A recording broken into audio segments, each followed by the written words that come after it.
Slick back. No, no, slick back. That's what I said. Slick back. No, nigga, I'm a pimp named Slick back. Pimp named Slick back. Pimp named, pimp named, pimp named Slick back. Nigga, are you deaf? I'm a pimp named Slick. Assalamualaikum warahmatullahi wabarakatuh. Perkenalkan, nama saya Jiana Tika Putri dari kelas 11 TKJ 2. Saya akan menjelaskan apa sih itu routing dinamis dan routing statis. Jadi, apa sih routing? Routing adalah proses meneruskan paket-paket data dari satu jaringan ke yang lainnya.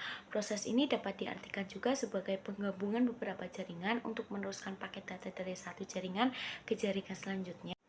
Dalam jaringan ada beberapa jenis routing loh. Jenis routing yang paling umum digunakan adalah routing statis dan dinamis. Routing statis adalah proses setting router jaringan menggunakan tabel routing yang dikonfigurasikan secara manual oleh network administrator. Seorang administrator jaringan akan mengisi setiap entry dalam forwarding table di setiap router yang terhubung pada jaringan tersebut. Mereka harus memasukkan atau menghapus rute statis jika ada perubahan topologi. Konsep routing statis merupakan pengaturan routing paling sederhana dalam jaringan komputer. Maka dari itu, penggunaan routing statis cocok untuk jaringan internet skala kecil. Adapun kelebihan dan kekurangannya routing statis loh.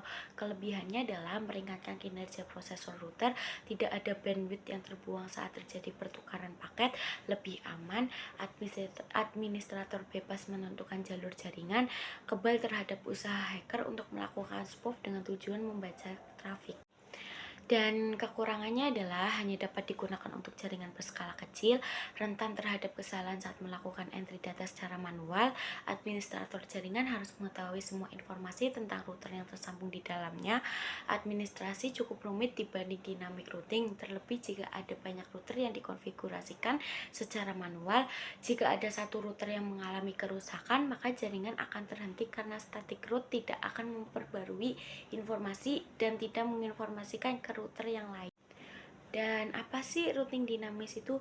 Jadi, routing dinamis adalah jenis router yang mampu membuat tabel routing secara otomatis berdasarkan lalu lintas jaringan dan router yang terhubung.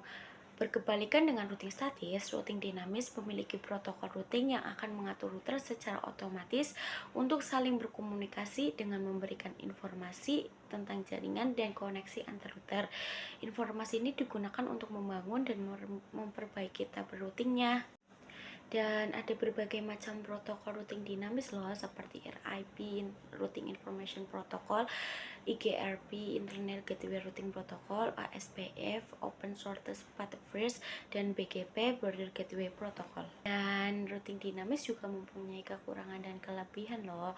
Kelebihan routing dinamis adalah cocok untuk jaringan dengan cakupan yang lebih luas, proses konfigurasi jaringan lebih cepat, jalur ditentukan secara otomatis oleh sistem, tetap aman apabila ada suatu jaringan yang rusak. Bila ada penambahan network baru, maka tidak perlu semua router dikonfigurasi, hanya router yang berkaitan saja. Dan kekurangan routing dinamis adalah beban kerja router lebih berat karena selalu memperbarui IP table, membutuhkan bandwidth yang lebih besar, dan membutuhkan RAM yang lebih besar agar dapat menentukan jalur terbaik saat terjadinya down. Jadi itu dia presentasi materi tentang routing statis dan dinamis dari saya. Mohon maaf bila ada salah kata. Saya akhiri. Wassalamualaikum warahmatullahi wabarakatuh.